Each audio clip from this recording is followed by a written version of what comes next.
Topic हम पढ़ेंगे आज बैटरी के बारे में पढ़ेंगे और इलेक्ट्रोमोटिव फोर्स।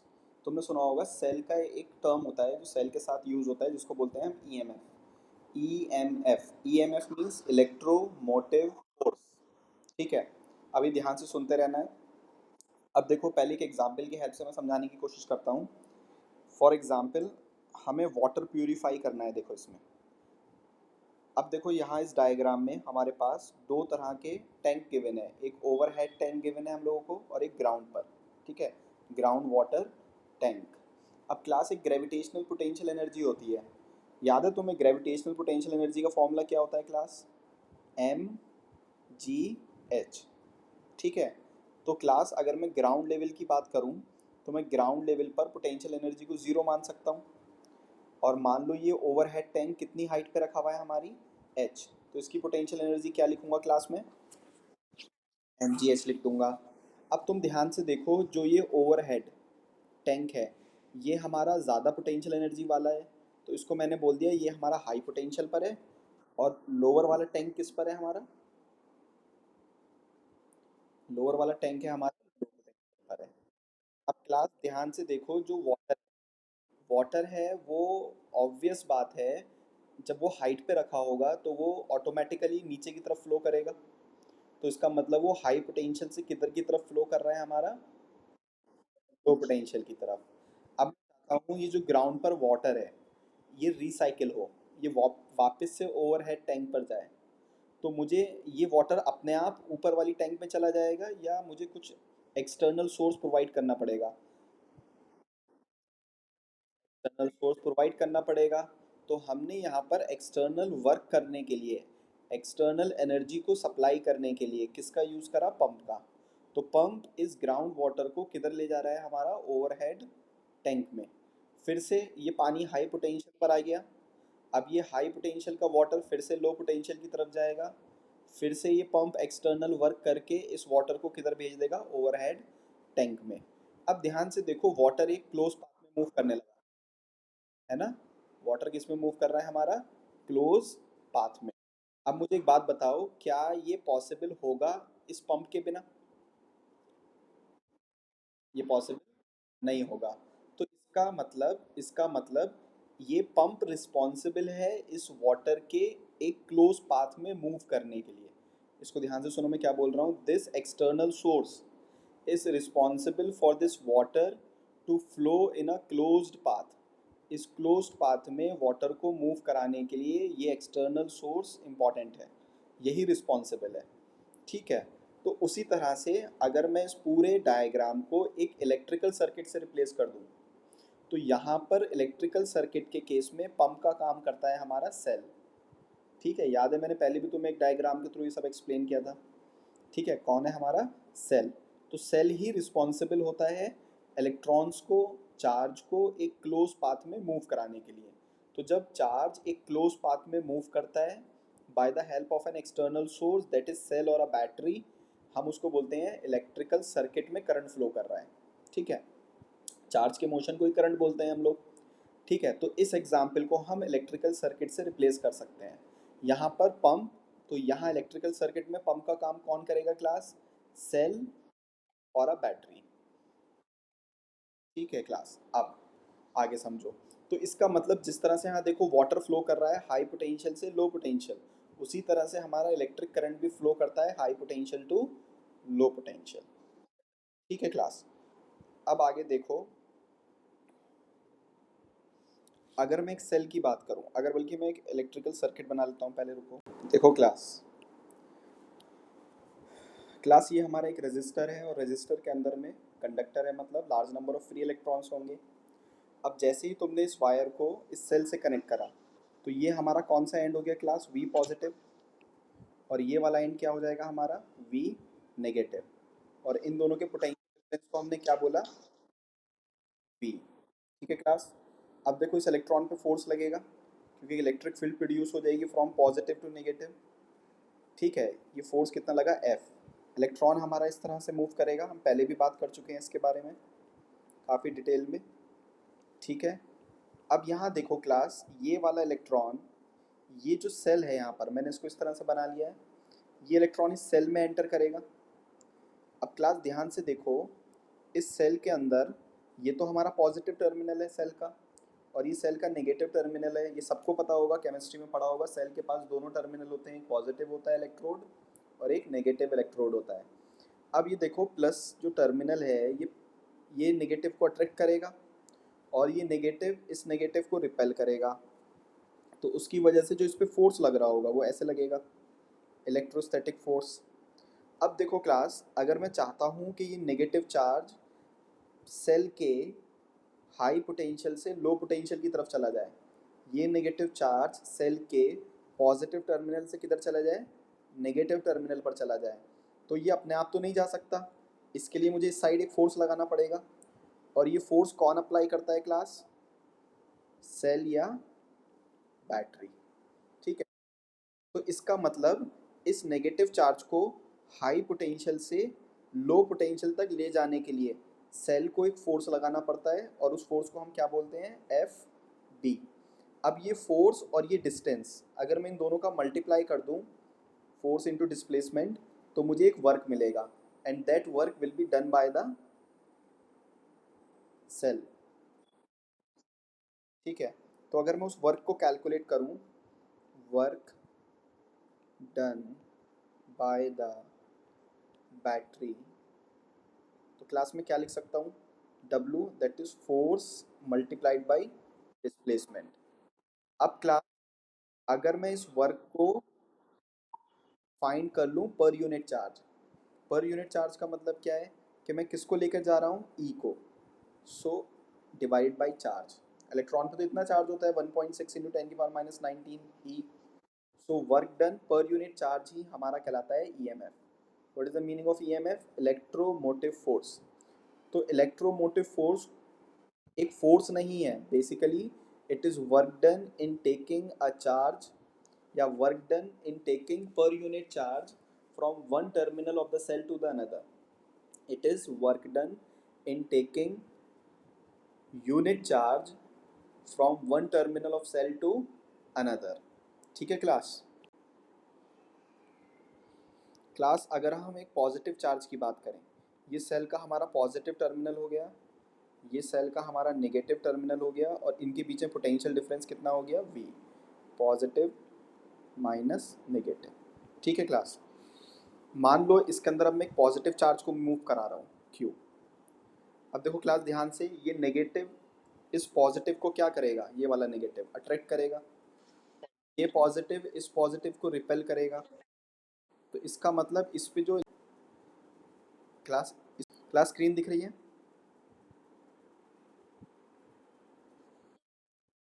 पे जो इलेक्ट्रोस्टैटिक फोर्स लग रहा होगा वो ऐसे लग रहा होगा। तो इसको यहाँ लो पोटेंशियल से पॉजिटिव चार्ज को हाई पोटेंशियल पर ले जाने के लिए, या ऐसा बोलो नेगेटिव टर्मिनल से पॉजिटिव टर्मिनल ले जाने के लिए, सेल एक फोर्स लगाएगा, उसका नाम FB।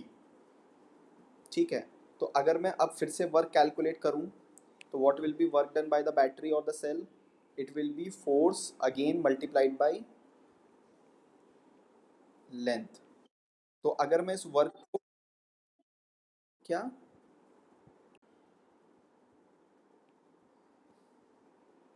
ठीक, अब देखो क्लास होता क्या है, ये इलेक्ट्रॉन इस सेल के थ्रू मूव करता है। क्लास यहाँ पर ये सेल किसका काम कर रहा है, अपने एग्जाम्पल से अगर हम कंपेयर करें, पंप का। ठीक है, तो ये हमें इलेक्ट्रॉन को इस तरफ दे देता है, और इलेक्ट्रॉन फाइनली कहाँ एंटर करता है, हमारा कंडक्टर।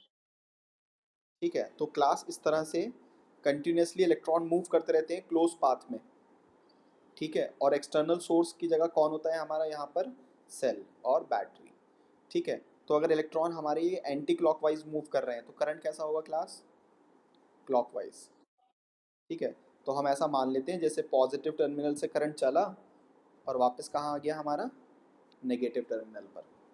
ठीक, देखो क्लास, अगर हम इस सेल की बात करें, ये हाई पोटेंशियल हो गया हमारा, ये लो पोटेंशियल हो गया। ठीक, अब क्लास इसके अंदर कोई भी चार्ज अगर मूव कर रहा है हमारा, ठीक है, तो इस चार्ज को, ये जो चार्ज मूव करता है, क्या सेल इस चार्ज के फ्लो को अपोज करेगा, देखो बिल्कुल करेगा। कैसे करेगा? हमें पता है सेल के अंदर कौन सा सोल्यूशन होता है क्लास? इलेक्ट्रोलिटिक सोल्यूशन होता है। पता है क्लास? किसी भी सेल के अंदर में एक सोल्यूशन फिल्ड होगा हमारा। अच्छा, उस सोल्यूशन के अपने आयंस होंगे। अब जब ये वाला चार्ज इस सोल्यूशन में मूव करेगा तो इस सोल्यूशन के आयंस के साथ कोलिजन करेगा। तो इसका मतलब कोई भी सेल या बैटरी हमारी जब उसके थ्रू चार्ज मूव करता है तो वो चार्ज के मोशन को अपोज करता है। ठीक है। तो हम इस तरह से बोल सकते हैं कि कोई भी सेल या कोई भी बैटरी चार्ज के मोशन को अपोज करता है, मतलब वो इंटरनल रेजिस्टेंस ऑफर करता है। ठीक है। तो हम बोलेंगे कि हर सेल और हर बैटरी का अपना ही इंटरनल रेजिस्टेंस होगा। मतलब जब किसी भी सेल या किसी भी बैटरी के थ्रू चार्ज फ्लो करेगा तो सेल उस फ्लो को अपोज करेगा। ठीक है क्लास? तो यहाँ से कॉन्सेप्ट आता है हमारा इंटरनल रेजिस्टेंस का।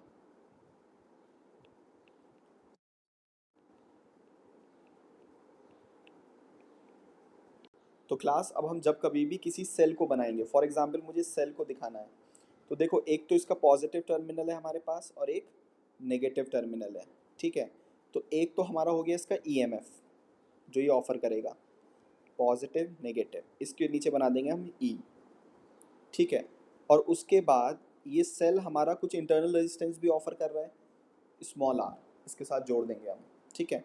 ये पॉइंट हमारा ए, ये पॉइंट हमारा बी।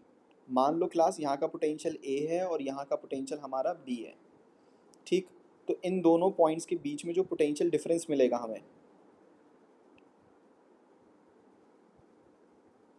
ठीक है, तो अब जब कभी भी मैं सेल को बनाऊंगा तो उसको मैं इस तरह से बनाऊंगा और इन दोनों पॉइंट्स के बीच के पोटेंशियल डिफरेंस को मैं क्या बोलूंगा? Terminal potential difference. ठीक। और इन दोनों पॉइंट्स के बीच के पोटेंशियल को हम क्या बोलेंगे? Electromotive force, EMF. ठीक है क्लास? अब देखो क्लास, मान लो ये सेल हमारा आइडियल हो जाए, आइडियल सेल। अब आइडियल सेल का क्या मतलब है? सेल और बैटरी, ये कितना रेजिस्टेंस ऑफर करेगा इंटरनल? ज़ीरो। तो उस केस में हम सेल को सिर्फ इस तरह से रिप्रेजेंट कर सकते हैं, पॉजिटिव नेगेटिव, ये पॉइंट ए और ये पॉइंट हमारा बी। अब क्लास अगर मैं यहाँ पोटेंशियल डिफरेंस पूछूं टर्मिनल्स के बीच, तो वो किसके बराबर होगा? ई के बराबर होगा। देखो, ये पॉइंट ए है और ये पॉइंट बी है हमारा, पॉइंट ए, पॉइंट बी, और इन दोनों पॉइंट्स के बीच का पोटेंशियल डिफरेंस किसके बराबर है? ई के बराबर है। ठीक है। तो आइडियल सेल के केस में जो उसका ईएमएफ होता है सेल का, वही उसका टर्मिनल के बीच में पोटेंशियल डिफरेंस होता है। लेकिन अगर सेल हमारा आइडियल नहीं है तो उस केस में हम क्या करेंगे?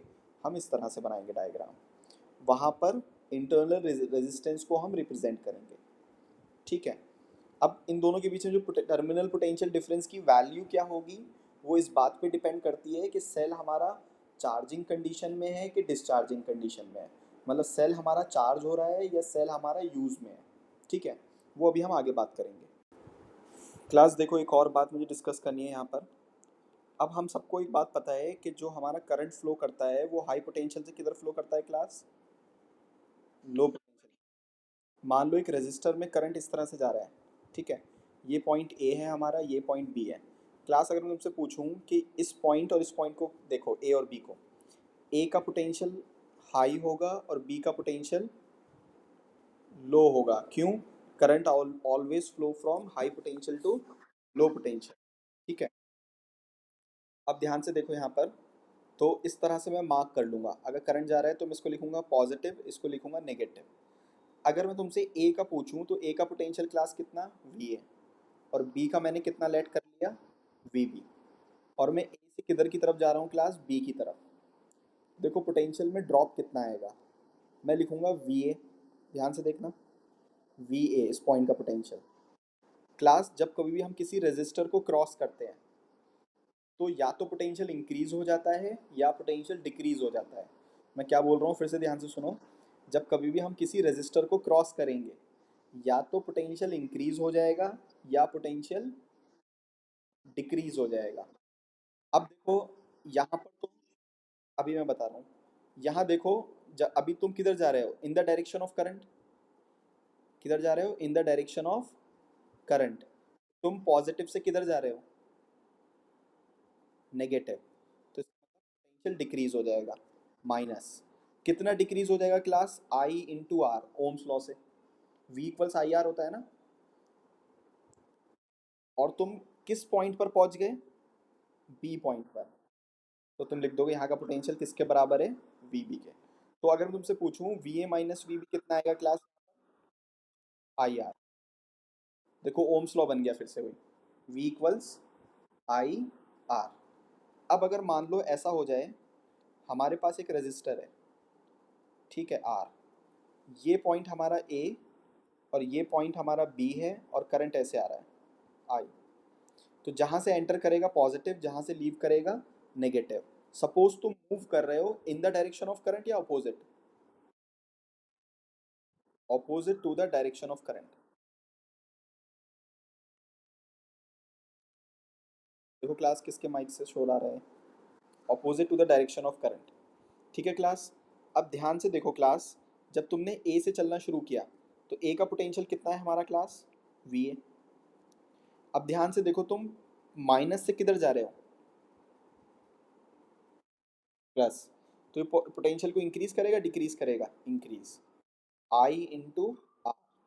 और कौन से पॉइंट पर पहुंच गए क्लास हम लोग, B point, equal to V B. ठीक है, तो फिर यहाँ पर हम लिख सकते हैं V B minus V A, V B minus V A कितना आ जाएगा क्लास हमारा, आई आर। ठीक है क्लास। तो इस बात को याद रखना है कि जब कभी भी तुम किसी रजिस्टर को क्रॉस करोगे, तो दो ही बातें हो सकती हैं, या तो पोटेंशियल इंक्रीज हो रहा होगा या पोटेंशियल डिक्रीज हो रहा होगा।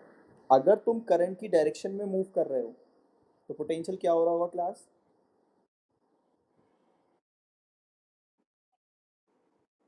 करंट की हाँ, करंट की डायरेक्शन में मूव कर रहे हो तो ये डिक्रीज हो रहा होगा, प्लस से माइनस जा रहा है। और करंट के अपोजिट जा रहे हो क्लास, इंक्रीज हो रहा होगा, क्योंकि माइनस से किधर जा रहे हो, प्लस। और ऊपर प्लस से किधर जा रहे थे हम लोग, माइनस।